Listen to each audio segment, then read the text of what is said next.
a bit before I start sharing my screen. Yep, recording started. So I have been a professor. So I'm an academic at the University of Melbourne. As the introduction said, I've been at the University of Melbourne for about 27 years, 31 if you count my undergraduate years at Melbourne Uni. Uh, Most of my research, I started off in computer science, software engineering, and then I became very quickly disillusioned with the whole very technical view of cyber because in those days, 1993, 4, 5, before the internet was a thing, um, cyber was just really cryptography. And most people, um, most people that were teaching me cyber were not really teaching me cyber, but they were teaching me operating systems and networking, and cybersecurity would come up again and again in terms of protocols, in terms of encryption, in terms of, uh, you know, all sorts of different angles on it. Machine learning wasn't a thing in those days, as far as I remember. Maybe it was called something else. And then I completed my undergraduate years and started my PhD in computer forensics. And I thought that computer forensics was cybersecurity. I really did think that. And I found out very quickly in my second year of my PhD that it was not. Security uh, and forensics were related. Forensics is sort of after the crime has been committed, how do you reconstruct what has happened? Whereas security was more about the prevention and immediate recovery, from an incident. And I was not really that interested anymore in the technical angle. So I went out and I started working with the military, and I learned about surveillance and situation awareness and tactics, and did work in counterterrorism, worked for a company called Worley Parsons, which is a big engineering consulting firm, and did work with VeriSign Corporation, with ICANN, the Internet Corporation for Assigned Names and Numbers, and began to realize that cybersecurity is more tactical, it's more strategic, it's more about human decision making, and it's more about how you use the technology than the technology itself.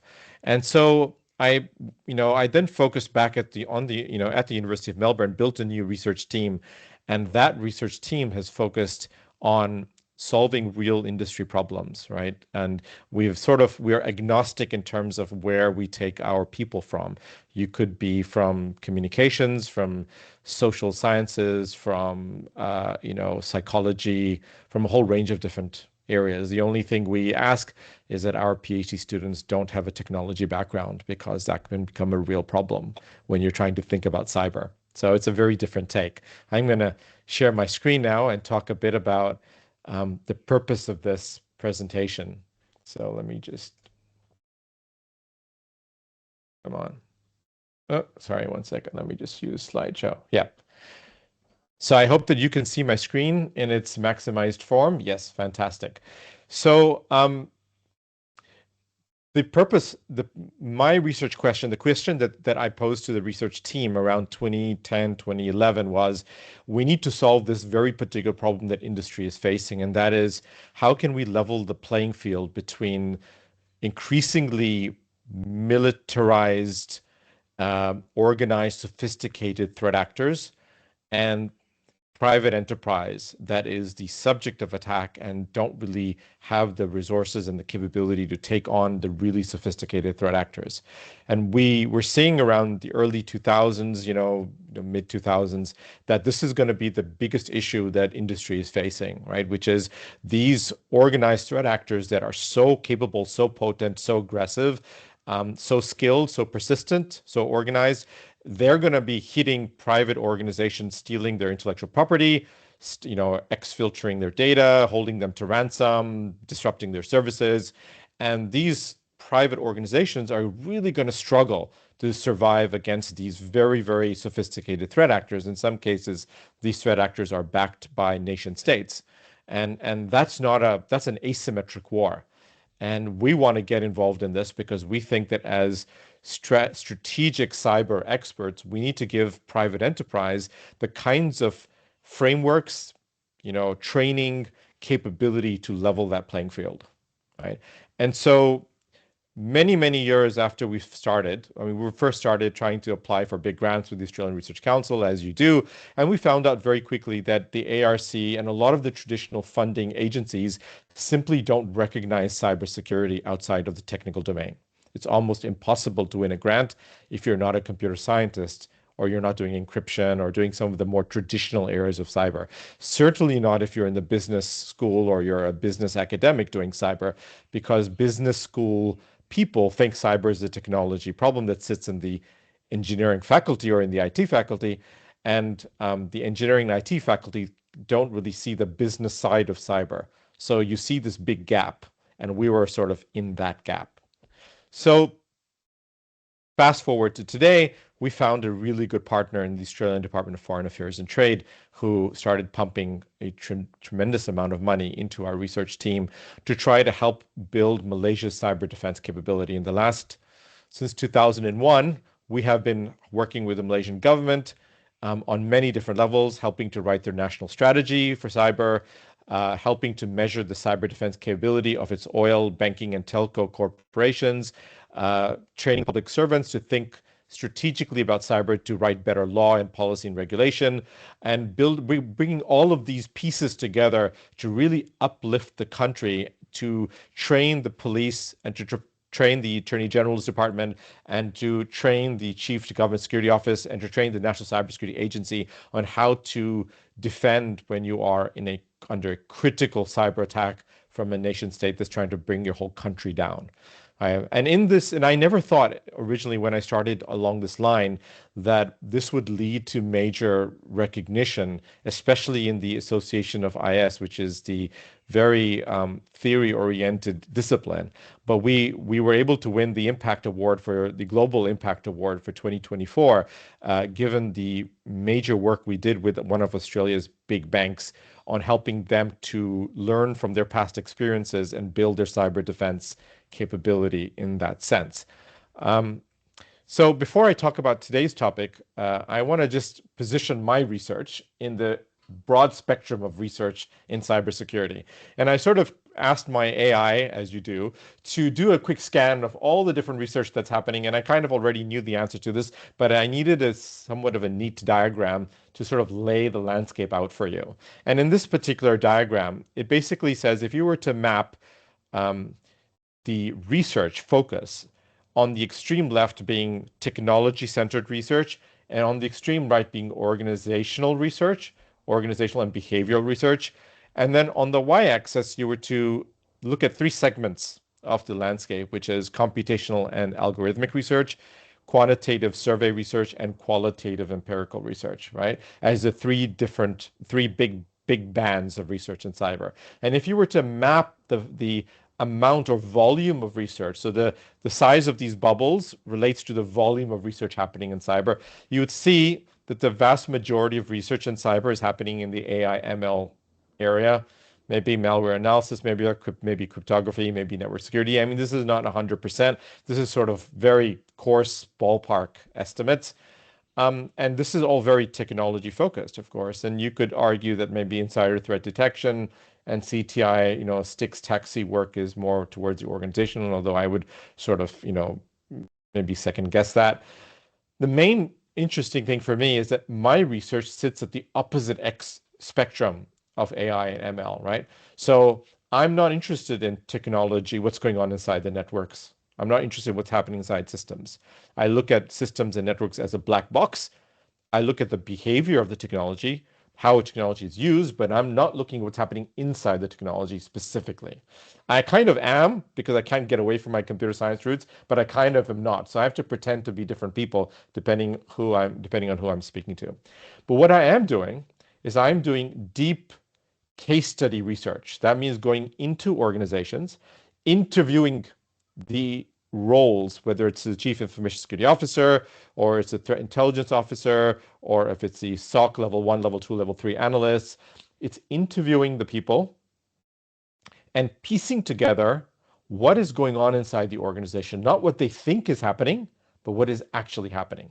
So as a social scientist, I am very carefully asking questions about asking them to relate their experiences, not telling them what my research is really about. And then just like how police, they separate people they're interviewing in different rooms and they ask the same questions and they kind of try to figure out what's going on by comparing what people are saying. We're doing the same thing. We're asking the same question of different roles, and then we're piecing together from their varied answers what we think is actually going on in the organization, and then feeding that back into the organization so that they begin to realize. So we act like a mirror, right? We mirror back to the organization what's going on, and the organization tends to learn a lot from that mirroring process. Of course, then our aim then is to publish the deep case studies and our analysis and our development of new frameworks that other people can use and new practices that organizations can adopt. And that's our sort of one of our main contributions, which I'll talk about in a moment. But if you want to understand where we sit, we are qualitative case study, empirical practice, industry practice researchers that are in a very, very unique area where there's hardly anybody doing research in this area. And the main barriers to doing research in this area is, number one, you have to understand cybersecurity deeply in order to ask the questions. You have to understand organizational practice and organizational science and management science in order to analyze the data. And you have to have trust relationships with the organization so they will open up and give you their frank, honest experiences, and give you access to the most sensitive parts of the organization. So a lot of these boxes need to be ticked to do this kind of research, which is one of the main reasons why there is very little research of this kind going on in the world. Okay. Back to my slides. So we have built an institution, a particular type of work that our research team does that allows us to meet our main objective, which is to transform industry. Right? So our aim is to change the way industry practices cybersecurity. And how do we do that? It all starts with an invitation. Normally a big bank, big insurance agency, a government, a oil company will open up its doors and say, hey, come in and study us. And we will spend some time, maybe 3 months, it really depends, on interviewing the individuals in the organization, or if we're allowed access to their policies and the procedures to triangulate and so forth. And many times this will be going back and forth and doing more and more interviews. And then once we get a very rich understanding of the organization, we will build a framework. We usually come in with a theory, and then we use that theory to analyze what's going on. We'll build a framework that explains how that theory is operationalized. Then from that, we'll publish the framework in a research paper. We'll write a teaching case, which we will then feed into our undergraduate, postgraduate, and executive programs. And we might make movies, right? And you may have noticed that, we actually won the London International Film Festival's Best Original Screenplay for our movie called Breach Investigation. We actually won 17 Film Festival awards for our films. And we made these films to explain to industry what's going on in a way that academics can't explain, right? Because they won't read our research papers, mostly, some of them do. We use movies as strategic messaging, right? And so once we build these teaching cases go in all these different levels of education, and then these students then eventually become industry leaders if they're not already industry leaders, and then they open up their doors and they ask us to study the organization. This is sort of a virtuous cycle. Do the case study, build a research framework, publish the paper, build the teaching case, use the teaching case to train students and executives, make movies, do strategic messaging, work with the government, help the government to measure the capability of their private enterprise, give the government yardsticks to measure their nation's capability, and then train the board and the CISOs of all these different companies on how to behave in a way that they can survive these crises, and around we go. And that's basically what we do. Okay, so having given that very long introduction, let me talk about what I wanted to talk about, which is the issue. So I'm going to use one example. Originally, I thought I'd give you 3 examples, but then they became so complex. I thought I'm going to use one example, which is cyber threat intelligence, and I'm going to explain to you what you think is going on, or what the organizations are saying is going on, and then what's actually happening. Before I can get to that, I want to set some pieces into this puzzle. This is to help you to understand the broad landscape of what is going on in industry. So let me start with the role of the government. The role of the government in any country is to be responsible for the safety and security of society. And that, in our case in particular, is anchored in the continuity of critical infrastructure services, whether that's electricity, whether it's water, that's gas, that's banking, that's telcos, that's oil, that's general energy, et cetera, right? So the idea here is that these critical infrastructure organizations have become digitized. In fact, banking organizations in particular look like digital corporations, right? Energy is very similar. Electricity, relies very much on telecommunications for control. I mean, I could go on and on about the interdependencies between critical infrastructures. I won't, but governments are responsible for security in general. They delegate that responsibility to private enterprise because private enterprise runs our critical infrastructure.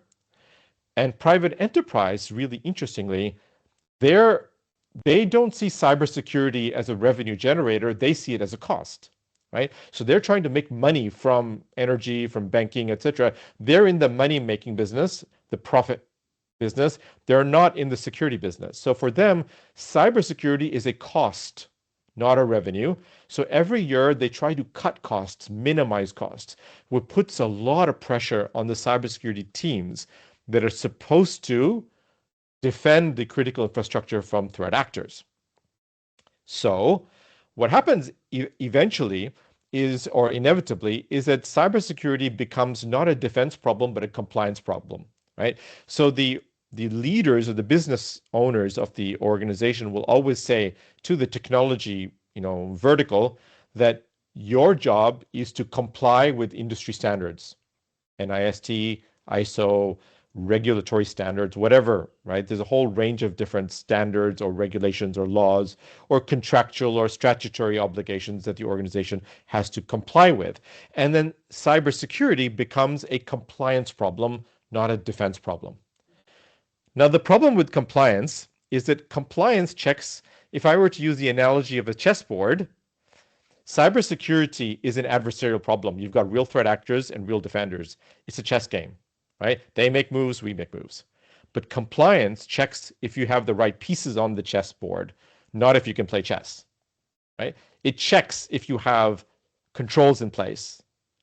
It checks if you have policies in place, strategy in place, audits going on. All these things are happening. They're checking if these things are happening. They're not checking whether you're very good at playing cyber defense against a threat actor, right? And that eventually ends up becoming the big problem because the organization then begins to aim to be compliant. And this, even though it's not said explicitly, it's internalized in people that if you're compliant, then you are secure. But everybody knows that you could be compliant to every single standard in the world and still get penetrated, right? So there's this big disconnect here between compliance and defense that's playing out. But over time, what's happening is that the organization's capability is going down, their costs are going up, and the pressure to outsource cybersecurity because tools are getting more expensive, because threat intelligence fees are getting more expensive, et cetera, the cost is going up and the focus is on compliance. So you get more compliant, more outsourcing, more costs, and less internal capability. On the other side of the fence is the threat actors, and they are laser focused on their objective, which is what information am I stealing? How do I lock up this company to ransom them? How do I steal their intellectual property? Can I find a buyer for their intellectual property so I can replicate it, or somebody else can replicate it, and so forth.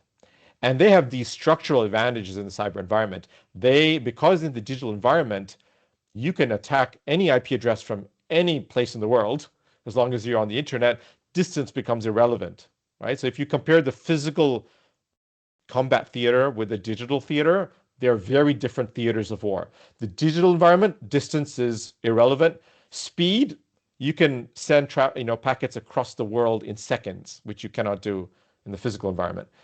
If you create a cyber weapon, like a virus, you can copy weapons for free, right? It's economically, you cannot copy a nuclear bomb for free. It's very expensive because you need nuclear material, blah, blah, blah. But a digital weapon, you can copy and paste as many times as you want. You can hide behind legal jurisdictions. You've got anonymity, right? You can route your traffic through all kinds of routers and servers and VPNs and blah, blah. And of course, because there's so much traffic on the internet, there's a fog of war around the organization that you can hide behind. And the organization, because they're focused on compliance, they're not even looking for you, usually, right? We'll talk about threat intelligence in a moment. So what happens over time is the attacker is becoming more sophisticated. They're getting better tools. If any tool is leaked on the internet, everybody's got it. The organization, their organizational capability is improving. They're very organized and they're like commando teams that go after particular organizations. They've got all these structural advantages. So their capability is improving, and the organization that's defending, their capability is going down. And the gap is widening. So defenders are cutting costs and chasing compliance. Attackers are collecting intelligence and building capability. And that asymmetry is getting wider and wider year on year. It's not a temporary gap. It's not a gap that you can simply address with a new standard or a new blah, blah. It's a deep structural gap, right? And that's the gap that we are trying to, narrow and understand. Well, understand and then narrow. So here's the big claim. Claim is that modern organizations are led by cyber threat intelligence and are proactive. This is what everybody tells you. All the big banks, all the organizations out there say we are all, those that invest in CTI say that we are CTI led and we are proactive. Okay. And what we did was I'm going to explain to you what we found in a moment. We looked at the organizations that are investing the most in CTI, who have the biggest claim to make and the deepest resourcing and expertise, to see which organizations at the top end of town, the ones that have the most money to burn and the highest capability, where there's consensus that these guys are the best, what are they doing? Because if they're not doing properly, nobody's doing it properly, right? That's our strategy as a research team. So the first thing we did was we looked at the way the Army guys do threat intelligence, right? And in our PhD team, we have a lot of Army guys, right? Because we specifically recruit for our PhD students. Either you are an Army person or you are somebody who is got 15, 20 years of industry experience in something that gives you deep access to organizations so you can do this kind of research, right? So this guy is, who did this, is a colonel, ex-colonel, IBM, then became an IBM executive, was head of FSISAC, the Financial Services Intelligence Bureau for Southeast Asia, had deep connections and got us into all the top organizations that we needed to get into in order to do this kind of research. Okay, but he was ex-Army. So the first thing we said to him is, how does the Army do threat intelligence? Okay, so in the Army, this is how it happens. You have a general.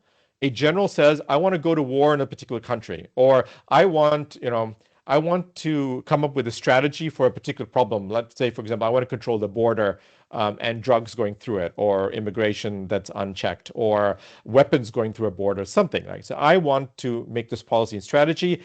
I know what the question is, right? I know exactly what I need. I need you guys, the intelligence community, to go away and collect intelligence and to write me a report about everything I need to know to make this strategy. So what happens is, this in general, once they're very clear about what the task is, what the requirements are, the intelligence community and all their different bureaus then runs away, and then they use their human intelligence, their signals intelligence, their OSINT, all their different types of intelligence. They collect the intelligence, they process it, and they give that intelligence to the experts who have like PhDs in China or Russia or whatever part of the world the intelligence relates to. And they then analyze this using their tradecraft, and then they write very, very specific reports that answer those questions. And those reports then come back to the general and to a number of other people. And the general reads the reports and go, okay, now I understand the lay of the land. Now I understand what decisions I need to make, right? That's how the intelligence cycle works. It's very strategically driven, where the engine is the general. They decide what are the requirements, what are the questions that need to be answered. The intelligence community's job is to collect the information. It's usually raw data, process it into intelligence, which means bringing their expertise, enriching that data, and then writing those reports with very specific tradecraft, right? Telling the general whether the reports are reliable, whether the raw data is reliable. They have this thing called the Admiralty Code, which tells them what the level of reliability is.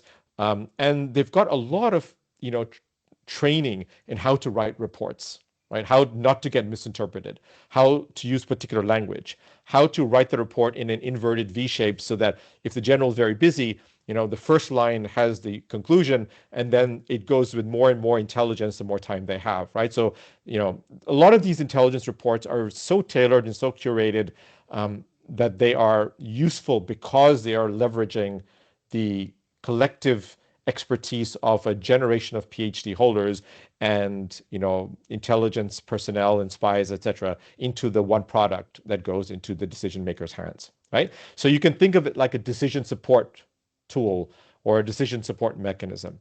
Okay, um, so these are the four phases of threat intelligence. Direction is basically the person sets the requirements, right? What do I want to know? What are the specific questions I want answers for, right? And it's obviously related to the strategic policy or the war or the battle or whatever it is that's ongoing here. Then collection is coming up with that raw data, right? Throwing the net wide enough to collect a whole range of data that then is pulled together into the synthesis process, which is part collection, part processing, part analysis. And that synthesis then ends up in a range of intelligence products that go to a range of different consumers of those products. And there's a cycle here where at the end of dissemination, it goes back to direction. So the feedback comes back to the general about whether those questions that they asked were really the right questions or whether they could have been, that the intelligence has shown that there are better questions that should be asked. And there's also a lot of feedback going to the intelligence community about whether the data that was collected was actually fit for purpose and so forth. And so, you get the idea. Okay. Now, as a researcher, there's no theory here that I can play with, right? If you look at all the theories in this space, there's a ton of theories in the business information systems and management, and even in the military science side, right? But there's no theory in intelligence, but there is practice. And this practice theory, these four phases have been operationalized and haven't changed for 50 years. And for us as researchers, we can argue if practice hasn't changed for that long, it basically rises to the level of theory, because theory basically is a generalization of instances that's going on in the real world. So basically, if people have been testing this out and they have been working with this for generations, and this is how you do it, then that's pretty much what theory is trying to do anyway. So we're going to argue that this is theory, and we have, right? Okay. So now we come to the meat of this. We go into this bank, right? This top tier bank, and we study all the key roles in the bank, right? So there's about 6 or 8 of these roles, starting from the chief information security officer, or maybe there was a board member as well, and then going through all the key roles in the CTI teams and in the business teams, right? So we have people from leadership, people from business, and people from technology involved in this. So we're trying to get an enterprise-wide view. So how to understand this diagram? This is not a bona fide process model. The process model that underlies this is actually under review in computers and security. So we're hoping, actually, that we're in the second round and we're hoping to get an answer today or tomorrow. So I can't show you the real model because it still hasn't been published, but this is sort of an abstracted view of it. Okay, so how to understand this? On the top horizontal are the 3 stakeholders, the key stakeholder groups. Leadership, which is board of directors and C-suite executives. Business, which are the business operations team, whether it's institutional investment or retail investment, or whether it's loans, all the different parts of the business, right? And then you've got the technology teams, right? And we're particularly interested in the CTI related teams. Okay, so leadership, business, and technology. And where does cyber threat intelligence sit? It sits in the technology vertical, almost always. Okay. On the y-axis here, you've got direction, collection, processing, and dissemination, which are the 4 phases of the theory.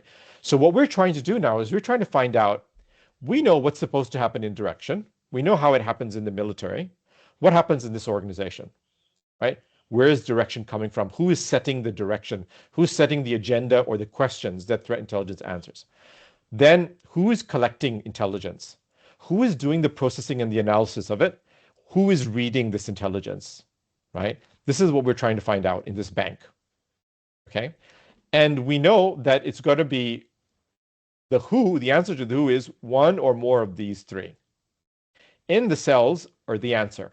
So I'm going to go through these and talk to what we found and why we were shocked at the findings. Shocked, but then not shocked in hindsight, okay? So number 1, I think the most interesting result of this whole study was that you would expect that the direction would come from the board of directors or the C-suite executive. And what we found is that direction is coming from technology, not from the leadership, right? It's the now you have to understand this, right? In the organization, if we look at leadership, business, and technology, leadership runs the organization, obviously. Business operations basically are the revenue generators, and technology is a cost. If you were to look at this like a society, right? The leadership and the business are the first-class citizens. They are the revenue generators, so they have the most power in the organization. The technology are the cost centers, so they are second-class citizens. They can suggest to the business what to do, but the business always makes the final decision, right?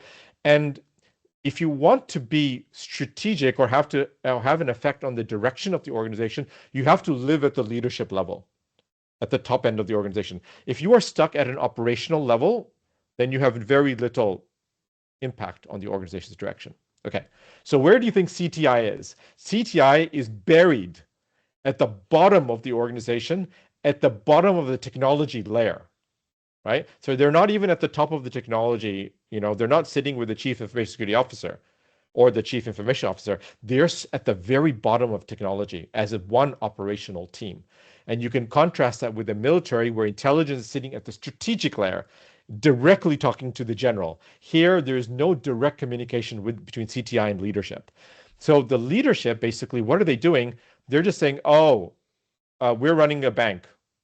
We're interested in the stock market, in the share value, about mergers and acquisitions, the general landscape. This is the kind of things that we're thinking about, right? And the business operations teams are only thinking about business risk. They don't understand technology risk. Business risk from loans, from capital investments, etc. The technology team, the CTI team, is now thinking, I have no idea what the business wants. I can ask, but they're not going to tell me. So what I'm going to do is I'm just going to look around and see, what can I find about my bank in the dark web, right? This might be interesting. So where is our organization being mentioned? What kind of attacks might happen? What kind of threat actors might be interested? They'll come up with these generic questions that will drive their attention. Now, let's look at collection. Collection is also very interesting. If I start from the technology team, they've got threat intelligence feeds coming from the likes of FireEye, Mandiant, Group IB, all the big, CrowdStrike, all the big vendors have these commercial feeds. Then you've got the FBI, the NSA, and ASIO, etc. They have intelligence that they're providing banks as well. So you've got a whole range of these commercial, government level intelligence coming in. The second major source is the manual trawling of the dark web. So these intelligence teams will go out into the dark web and they'll do searches looking for mentions of their organization or mentions of their peer organizations to try to understand what is being discussed in the dark web.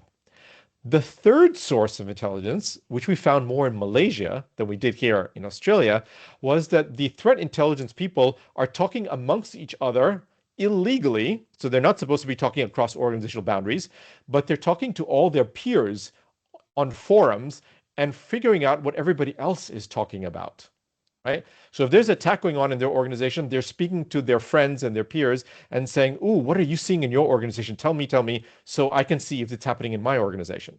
right? So this is really interesting to see where the threat intelligence is coming from. So I would divide this into two categories. Structured threat intelligence coming from Mandiant and Group IB in these beautifully polished reports, and then unstructured threat intelligence coming from peers on WhatsApp and Signal that they are really using, right? And it's interesting to see that where all this threat intelligence ends up, like how it gets used, which we'll talk about in a moment. Business people are collecting threat intelligence too, interestingly enough. Not from the tech people, they're getting reports, but the stuff they value are from their peers, amongst other business analysts in other companies. And the same is happening in the leadership. The board of directors are speaking to their friends in other companies, and they are not speaking to their tech people, their own CTI people, because they don't trust them, right? And in some cases, they even have on the board CrowdStrike or Mandiant, and they're speaking directly to them, and they're ignoring their own threat intelligence people, right? So, and this is something we really have to understand because it's a signal to the deeper power dynamics of the organization. Why are these three silos? Why are they silos? Why are they not talking to each other? Why are they spending so much money in threat intelligence but not using the threat intelligence or not paying enough attention to it, right? Okay. In processing, where is all the analysis happening? Well, the analysis is happening on threat intelligence platforms that these companies are buying, very expensive technologies that are coming into the organization, and they are playing havoc with the internal culture. So everybody is now using the threat intelligence platform for everything. The workflows are inbuilt. The threat intelligence platform is ingesting a lot of intelligence and is vomiting out reports, but you can't tell whether the information coming into the threat intelligence is reliable or not. You can't tell the level of reliability, the source of it. You can't tell. Um, the reports are coming out at a very, very fast speed, and there's a velocity trap because the intelligence analysts need to be pumping out reports. They don't have time to read the reports like in detail, to go through the information. They have no training as intelligence, experts, no tradecraft. They're just IT people. So they don't have an intelligence background. They don't have the training for this. They don't understand how to analyze data sources for their confidence level, and they don't have the tradecraft to write these reports. So all of this is coming from the threat intelligence platform, from vendors who now have a tremendous influence on the organization through this platform. And these reports are coming to business and leadership who are reading these reports, and the business people are cherry picking the threat intelligence they need to make whatever business case they want to buy the next platform or to advise their customers. And the leadership are also reading this report, not understanding it because it's coming from tech space, and just reading into it whatever they want, and then sharing it with their own peers internally or externally, right? So it's a total chaos, at the processing and analysis level. And so the dissemination is tremendous amounts of reports coming out. People are reading it. They're trying to reinterpret it, and nothing valuable is coming out of it. It's just noise that's directed at them. So our core finding is there's no direction. Collection through dissemination is happening, but without direction actually initiating it, the output is undirected noise, not really tasked intelligence. And there's no real governance that's working, but there is governance as an organizational structure. It's entirely performative, and it's not realistic. Okay. And I mean, I don't have much time, but I really want to tell you this one very specific story. So in this particular bank, the business executives and technology executives got into a bit of a fight, right? So the NSA, the National Security Agency from the US, had told the bank that there was a threat actor that was looking at this bank, that there was a vulnerability visible in this bank, right? In the credit card process, right? In the credit card infrastructure. So there was a vulnerability that was known. There was a threat actor with the capability to exploit that vulnerability, and the threat actor was looking at that organization, and they could expect to be attacked. So the CTI team wrote to the business executive in charge of that credit card facility on just as Christmas Day and said, you need to bring down this service so we can patch it immediately, right? And the business executive said, no, I'm not going to let you bring this down. Are you crazy? We're on the Christmas Eve. Can you imagine if every single credit card in our firm would not work on Christmas Eve when people are trying to buy presents because of some speculative intelligence you received from who knows what, right? Right? There's no way I'm bringing this down. And you can see now the dilemma here. The business executive, from his KPI's point of view, is if I bring this platform down, I'm losing revenue, which is affecting my KPI, right? That's for sure. I don't know if this threat intelligence is true or not. Maybe I'll get attacked. Maybe I won't. That's not my problem. It's somebody else's problem. So why should I bring this this infrastructure, this service down when I'm making money from it, right? And so you can see the structural disconnect and the enterprise vulnerability, because now if there is an attack and this service becomes the entry point to the bank going down as a whole, the bank's going to suffer and then its customers are going to suffer anyway. But the technology team don't have the power to force business to do something because they are second-class citizens. Okay, so this is an illustration of how threat intelligence can go nowhere. So how this intelligence cycle should work is this way: direction, collection, processing, dissemination, set by the decision maker, collected by the intelligence community, and disseminated to all the people who need to know so they can make informed decisions. But there's no direction happening. There is collection, processing, dissemination, but it's very undirected. It's sort of like a shotgun, right? You just blast it in every direction. Whoever wants to pick up intelligence, if they've got the right intent, can pick it up. Otherwise, it's just cherry picked for whatever reason. Okay? So nobody is asking the right questions. The data is rich, but it's not tasked to a particular, purpose. There are templates that exist for analysis and processing, but these templates are built from a business risk point of view or from a leadership, stock, whatever point of view. And they're not tasked to actually deal with this defense problem because there's nobody in defense at that high level who can use this threat intelligence for the right purpose, right? So the technology teams are just working over, around the clock, pumping out reports that people really cannot understand, right? And cannot really use. So I want to open up the conversation to questions, but before I do, here are my key takeaway. Number one, cyber is not a technology problem with a technology solution, right? It's a business problem or an organizational problem with some technology solutions. And until everybody gets on that page, it's going to be very hard to address this, right? Because the leadership of every organization just delegates it to technology, says, hey, this is a technology problem, you guys take care of it. And because they feel like they don't need to understand it, this is what happens, right? They don't take ownership. They don't know what questions to ask. They don't know what looks like a good answer. They don't know how to task these teams to their best advantage. I think for me as an organizational scientist, the most interesting, right, is the business IT disconnect, which needs some more exploring, right?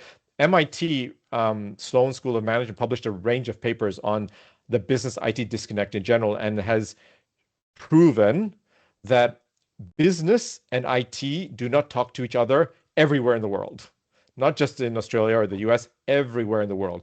And the reason, I presume, is because the graduates that come from university then go into business, come from the Faculty of Business Economics or Commerce, and the graduates that go into IT come from engineering and IT. And the two have different languages. Business thinks about market share, customer experience, stock markets, mergers and acquisitions, and IT thinks about gigahertz and gigabytes and performance, and you can put them in the same room and they still can't talk to each other, right? It's remarkable. You can see this at every layer. And you can even see from the surveys of all these business executives that CIOs never become CFOs, right? And CISOs, Chief Information Security Officers, can become CIOs, but they cannot become CFOs. And CFOs become CEOs, but CIOs do not become CEOs unless it's a tech firm, right? That disconnect is very difficult to overcome. And it plays out in so many different ways. It's playing out in cyber as well. And we can see this now. Right? Third point, compliance-driven cybersecurity is not going to produce effective defense. It's going to produce a lot of compliance, right? But I see it as performative and not defense. And lastly, we need a lot more researchers in this area because there's so much work to do around case studies of organizations and how they behave when they're under cyber attack. Okay. I'm going to stop talking now and take questions. Thank you very much. It was so interesting, Atif. Very nice. I think many of audience have some questions, but if I can take a lead on that. So, you mentioned that cybersecurity, especially for these sensitive organization, it's more like a less of a technology problem and more of a business problem. And definitely, whenever it comes business, it's about cost, and people take it as an added cost, right? So, and whenever there are people, they have those behavioral issues as well. So, have you, during your research, did you ever faced any interesting case study, any interesting example? You shared one from bank, but something interesting when some cyber attack happened, people and the organization got really panic, and then they took some step that was actually counter, or actually they shouldn't have done, like more from the behavioral perspective, not from the technology, what they should have done and what they did, but something interesting from the human behavior perspective. Um, so I mean, like there are so many examples of what organizations are doing that they should not be doing, right?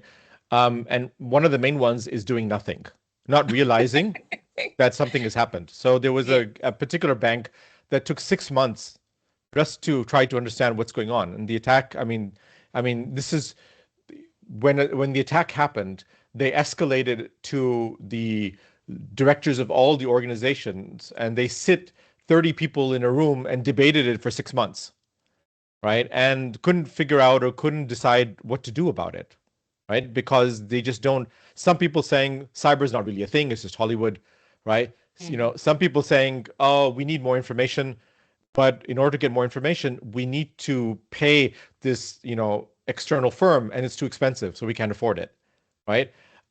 People leaving the organization, getting frustrated. I mean, this is very common, right? At the low end of town, it's very common for people just to get frustrated, for the organization to go into paralysis, or to pay whatever ransom, right? So if they Yeah. get ransomed, they pay the ransom because, like, what else are we going to do? Right? We can't, the government says don't pay the ransom, the police says don't pay the ransom, but the organization goes, well, if I don't pay the ransom, how am I going to get back on the business? How am I going to restore the continuity of the business? And the answer is, sorry, we can just advise you not to pay the ransom.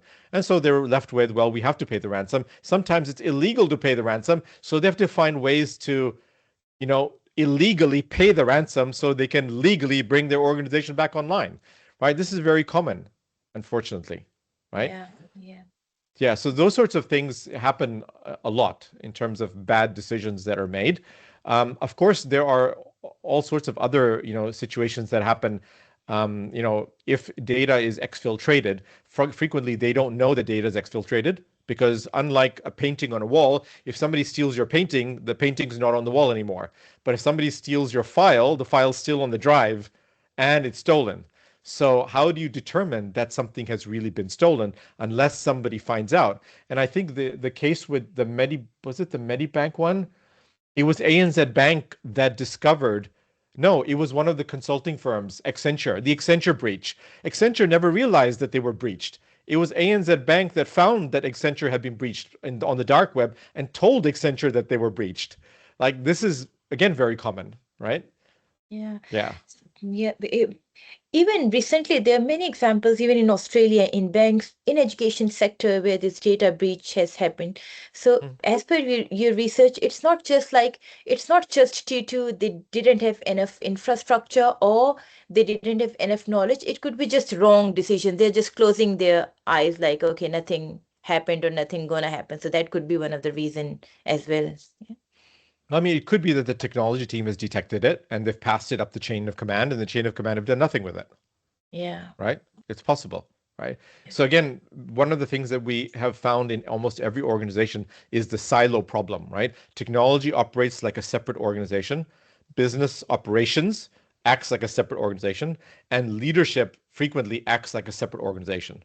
But leadership tends to work very closely with business operations because they are both business people that become leaders, and also because they're making all the money. And the technology people are the ones who are usually either isolated in the naughty corner or outsourced, Yeah. right? And a lot of companies are trying to outsource their technology function because it's a cost, right? It's not core business, right? And they can't understand them anyway. So might Yeah. as well just outsource them. Yeah. Yeah. Yeah. Yeah. All right. Yeah. Thank you. So I think any question from the audience? We still have 5 minutes.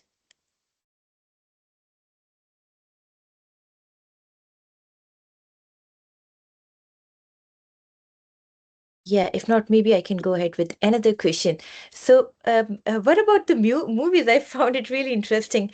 So, these movies, these small films, are these for public awareness, or these are for the organizations you did research for?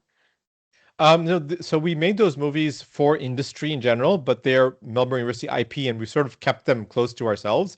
Okay. Um, yeah, we haven't made them publicly available, mainly because we use them for commercial purposes, like when we're training, right?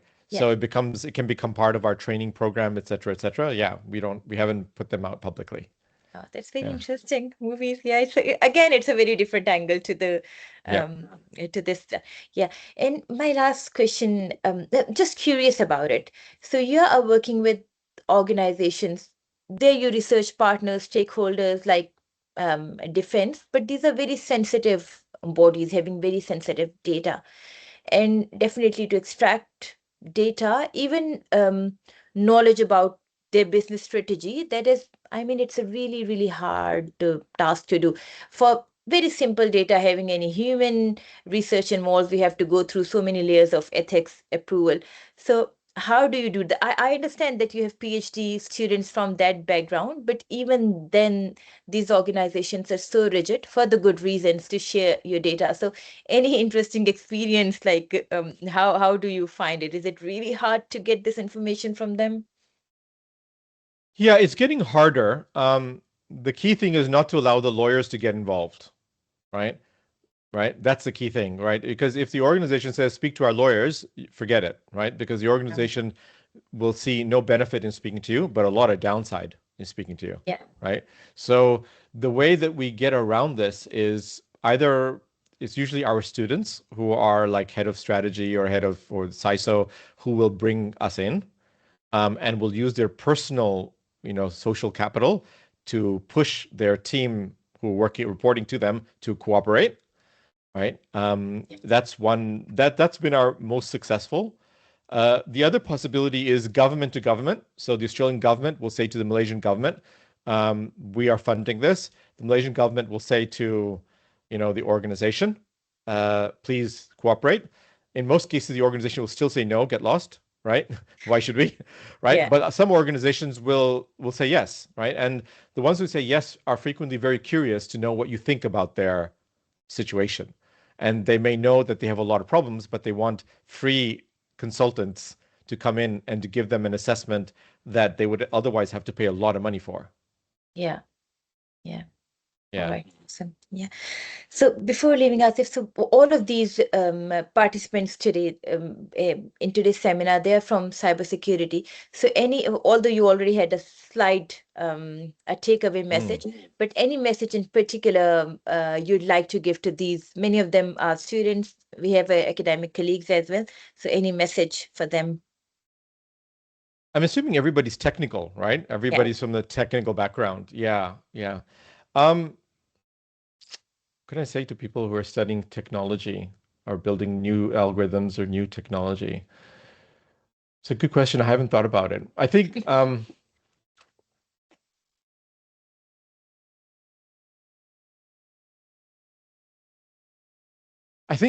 perhaps one thing I would say is the ability to articulate what you're doing, right, in a short amount of time to somebody who's not a technologist is a superpower. Mm. Yeah. So if you can explain in 30 seconds or a minute, you know, what you're doing and why it matters to a CEO, right, to the extent that they'll care, right, that's a superpower, right? And developing the language around how to communicate with business is really critical. Otherwise, if you're only able to communicate with technologists, then you're going to find your world very, very small. Yeah. Yeah. Yeah. All right. So, yeah, last chance. We just have 1 minute. So, any question? Nobody's got any questions. Yeah.